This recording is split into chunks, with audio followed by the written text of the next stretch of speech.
எல்லா உயிர்களும் இன்புற்று வாழ்க. திருச்சிற்றம்பலம். நமச்சிவாய வாழ்க, நாதன் தாழ் வாழ்க, இமைப்பொழுதும் எண்ணெஞ்சில் நீங்காதான் தாழ் வாழ்க. தென்னாடுடைய சிவனே போற்றி, எந்நாட்டோர்க்கும் இறைவா போற்றி. எல்லா உயிர்களும் இன்புற்று வாழ்க. குருவாழ்க, குருவே துணை, குருவே சரணம். அனைத்து சகோதர சகோதரிகளுக்கும், சான்றோர்களுக்கும், அனைத்து குழந்தைகளுக்கும் இந்த மார்கழி மாத வாழ்த்துக்களை நாம் தெரிவித்துக் கொள்கின்றோம். பிரம்மஞான பொற்சபிலிருந்து உங்களுடைய ருத்ரஸ்வதா பேசுகின்றோம். நாம் தொடர்ந்து மார்கழி மாதத்தில் பாடப்பட்ட திருவான்பாவையினுடைய ஞான விளக்கங்களை நாம் பார்த்து கொண்டிருக்கின்றோம்.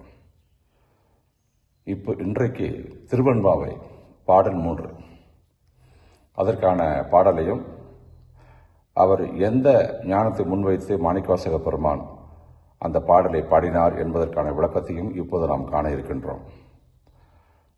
பாடல்: முத்தன்ன வெண்ணகையாய் முன்வந்து எதிரிழந்து என் அத்தன் ஆனந்தன் அமுதன் என்று அல்லூரி தித்திக்க பேசுவாய் வந்து உன் கடைதிரவாய். பத்தொடையூர் ஈசன் பழ அடியீர் பாங்குடையீர் புத்தடியும் பொன்மை தீர்த்து ஆட்கொண்டார் பொல்லாதோ எத்தோனின் அன்புடைமை எல்லாம் அறியோமோ சித்தம் அழகியார் பாடாரோ நம் சிவனை இத்தனையும் வேண்டும் எமக்கேளோர் எம்பாவாய். அதாவது, முத்து போன்ற வெள்ளி பற்களை உடைய பெண்களே, முன்பெல்லாம் எங்களுக்கு எதிராக எழுந்து வந்து என் அத்தனே ஆனந்தனே அமுதமானவனே என்றெல்லாம் இறைவனை வாழ்த்தி கொண்டு வாயில் நீர் அதிகமாக ஊறி இனிமை உண்டாகும்படி அவனுடைய புகழை பேசிக் கொண்டிருந்தீர்களே, இன்று நாங்கள் அழைத்து எழுந்து வந்து உன் வாயிற்கதவை திறவாது இருக்கின்றாயே, எழுந்து வந்து கதவை திறந்து விடு அப்படி என்று சொல்வதாக இந்த பாடல் அமைக்கப்பட்டிருக்கு. இப்படி பெண்கள் எல்லாரும் பல பேர் ஒன்றாக சேர்ந்து ஒரு தோழியை போய் காலையில் போய் தூயில் எழுப்புறாங்க. அவள் தூங்கிக்கிட்டு இருக்கா.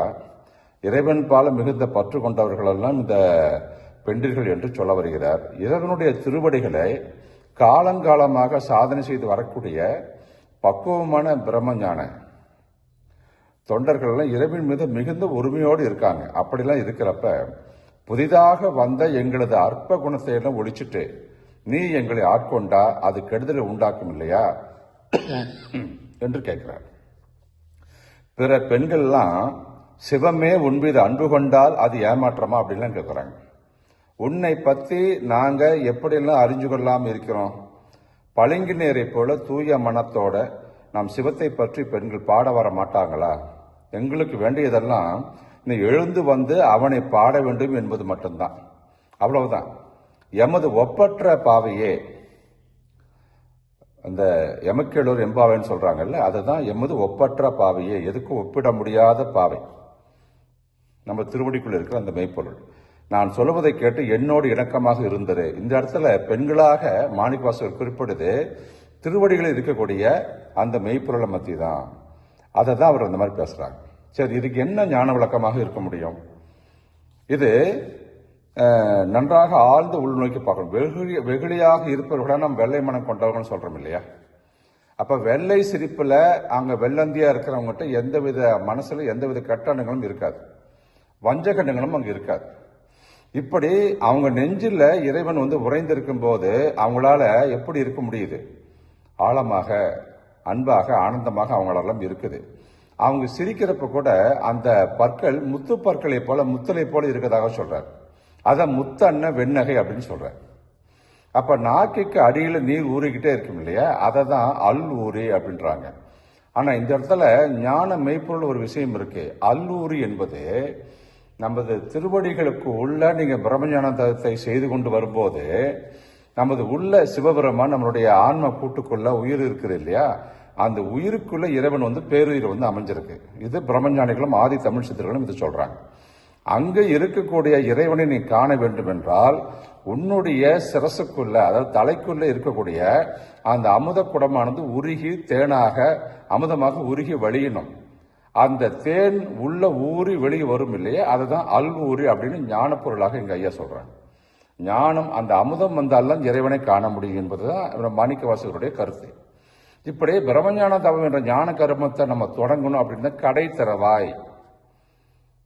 திறவாய், இதுதான் இறுதியான வழி. கடை முதல் இடைக்கடைன்னு சொல்றோம் இல்லையா, இதுதான் இறுதியான வழி. அதனால அந்த கடையாகிய இறைவழிய, திருவடியில் இருக்கக்கூடிய அந்த கடை வழியை நீங்க திறந்துடணும் அப்படின்னு சொல்ல வர்றார்.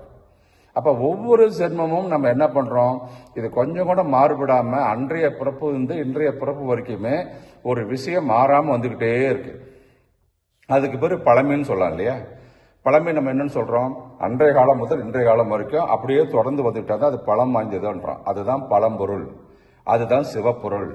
உலகம் தோன்றியது முதற்கொண்டு அதுக்கு முன்னாடி இருந்து நாளைக்கு நாளான்னைக்கு எத்தனை கோடி ஜென்மம் இந்த உலகம்லாம் இருக்குதோ இல்லாம போனாலும் இறைவன் இருந்துகிட்டே இருப்பான். அதனால இறைவனை என்ன சொல்றாரு, பழமை வாய்ந்தவர், பல அடியார், பழமை கொண்டவர், பழம்பொருள், சிவப்பொருள், இப்படி எல்லாம் சொல்றோம்.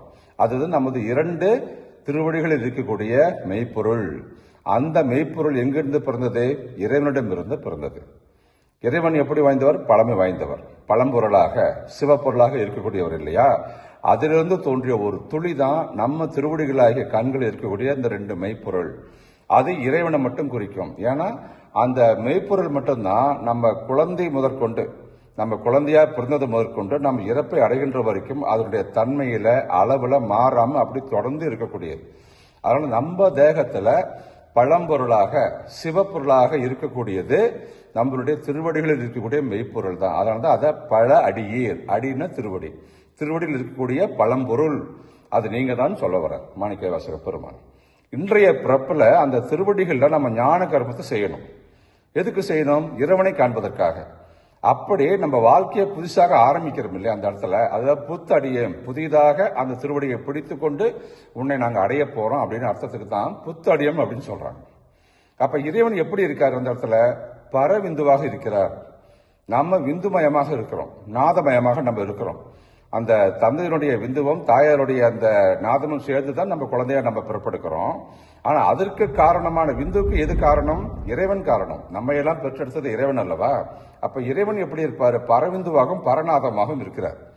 நம்ம 5 மாதம் வரைக்கும் குழந்தையா இருக்கின்ற பொழுது பிண்டமாக நம்ம இருக்கிறோம். 5 மாதத்துக்கு பின்னாடி அந்த அம்மா கருவறையில் இருக்கக்கூடிய நம்ம குழந்தை துடிக்க ஆரம்பிக்குது, உயிர் அப்பதான் வருது. அந்த உயிரை கொடுத்தது யாரு, தந்தையா தாயா, 2 பேரும் கிடையாது, இறைவன் தான் வந்து கொடுக்கிறார். அதனால ஆதி பழம்பொருள் அவரு. அதனால இந்த உயிர் யாருக்கும் சொந்தம், இறைவனுக்கு மட்டும்தான் சொந்தம்.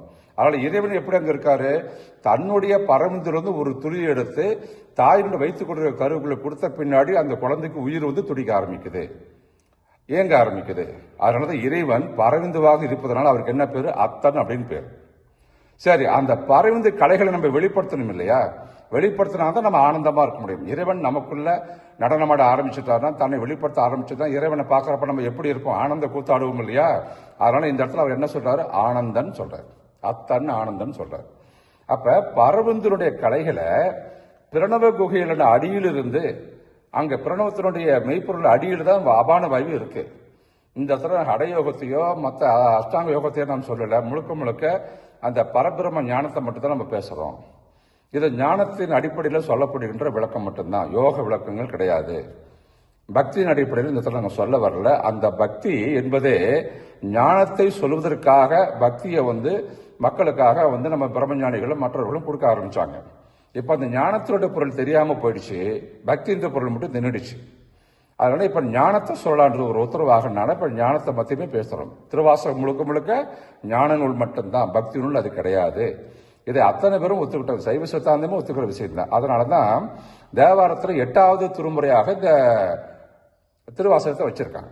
8 என்றாலே ஞானம் தான், வேறு எந்த மாறுபட்ட கருத்தும் யாருக்கும் இல்லை. அப்படி அந்த பிரணவுகள் இருக்கக்கூடிய அந்த அபான வாயுவை திரவ நடையில் இருக்கு.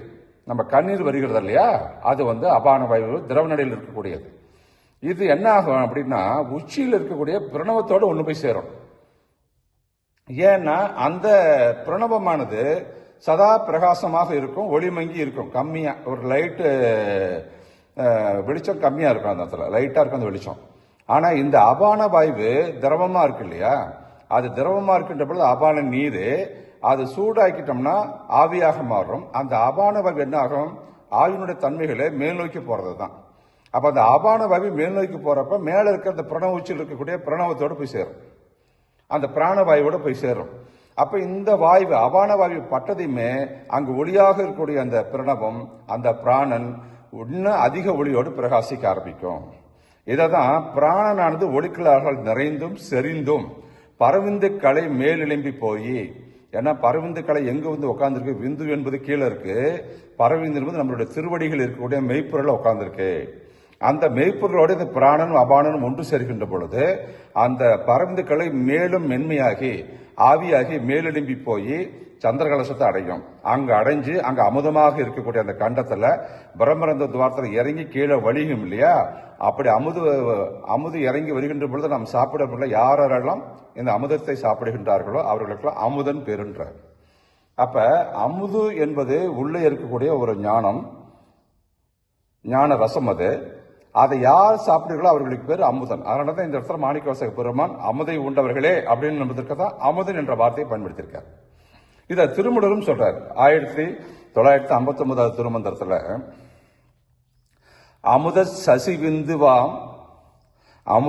சசி விந்துவாம் விந்து மால அமுத புனலோடி அங்கியுள் மால அமுத சிவபோகம் ஆதலால் சித்தி அமுத பலாவனம் ஆங்கூரும் யோகிக்கே. அப்ப பரவிந்து எங்க அமைஞ்சிருக்கு அப்படிங்கிற விஷயத்தை நீங்க பார்க்கணும். அந்த பரவிந்து எங்க இருக்குன்னா மிகப்பெரிய ஒரு ரகசியம். நீங்க இந்த உலகத்துக்கு மக்களுக்காக நீங்க வெளிப்படுத்தணும். இதுல இருக்கக்கூடிய பிரம்மஞான சாதகர்களுக்கு புரியும், நிறைய பேத்துக்கு தெரிஞ்சிருக்கலாம். பொது மக்களுக்கு நிறைய பேத்துக்கு தெரியாத விஷயத்தினால இன்னைக்கு இந்த காணொலி மூலமாக அந்த விஷயத்தை நம்ம தெரியப்படுத்துறோம். நீங்க தெரிஞ்சுக்கணும். திருவெம்பாவை என்பது திருவடிகளில் இருக்கக்கூடிய மெய்ப்பொருளை வைத்துக்கொண்டு உள்ளே பரவிந்துவாக இருக்கக்கூடிய பரநாதமாக இருக்கக்கூடிய இறைவனோடு நாம் போய் ஒன்றாக கலக்கணும். அவரை போய் நம்ம கல்யாணம் பண்ணிக்கணும். திருக்கல்யாணம் சொல்றோம். இறைவனை நாம் எப்பொழுது ஒன்று சேர்ந்து திருக்கல்யாணம் பண்ணிக்கின்றோமோ அப்பொழுதுதான் நம்ம பரிபூர்ணமான பிரம்மஞானத்தை பெற்று ஒளியாக மாறி இறைவனுடைய திருவடிகளில் போய் ஒளியாக நம்ம கலந்துருவோம். அதை தான் இந்த திருவாம்பாவை முழுக்க மாணிக்கவாசக பெருமான் அற்புதமான ஞான வரிகளாக இந்த பாடலை பாடியிருப்பார். அப்ப பரவிந்து எங்க இருக்குது? திருவடிகளாக மெய்ப்பொருள் இருக்கு. அந்த மெய்ப்பொருள் என்ன? வலது திருவடியே 8 என்ற எண்ணிக்கையாலும் இடது திருவடி ஊ என்பதை 2 எண்ணிக்கையாலும் நம்ம தமிழ்ல குறிப்பிடுறோம். தமிழ் எண்ணிக்கையில போட்டீங்கன்னா அது 8 எண்ணிக்கை குறிக்கும், ஊ போட்டீங்கன்னா 2 எண்ணிக்கை குறிக்கும். இந்த 2 சேர்ந்து அதுக்கு பேர் 10 பேர் இல்லையா? அந்த 10 ஈர் அப்படின்னு இந்த இடத்துல அவர் சொல்றாரு இல்லையா? அப்ப 10 ஈர்னா என்ன? 10 உடையவன் யாரு? இந்த 8 ஆகிய வலது திருவடியும் 2 ஆகிய இடது திருவடியும் சேர்க்கின்ற பொழுது 10 திருவடி ஆகிய மகார திருவடி உண்டாகும்.